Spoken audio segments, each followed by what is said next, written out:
100 कोटी अधिक मूल्यर प्रकल्पगुड़िकर समीक्षा करिसेंती हरियाणा मुख्यमंत्री नायब सिंह सैनी। ए मेगा प्रकल्पगुड़ी धार्य समय मध्य संपूर्ण करने को से निर्देश देते। ये सबू कार्यर समीक्षा खुद प्रशासनिक अधिकारी और सचिव स्वयं करने को निर्देश देते सैनी।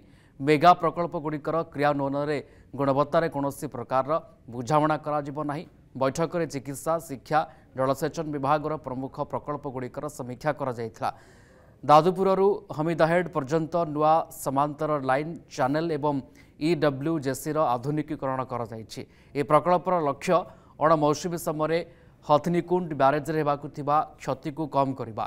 बर्तमान सुधा यह प्रकल्प 80% कार्य संपूर्ण हो सारी। एसहित पीडी विभाग लाइनिंग एवं रिमेडिलिंग कार्य पाखापाखि 256 कोटी टंका खर्च करा।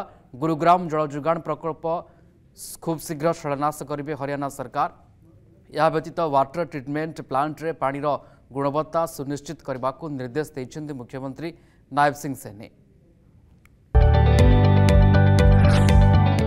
जदि आपंक आम भिडी भल लगा तेब आम चैनल को लाइक शेयर और सब्सक्राइब करने को जमा भी भूलु नहीं।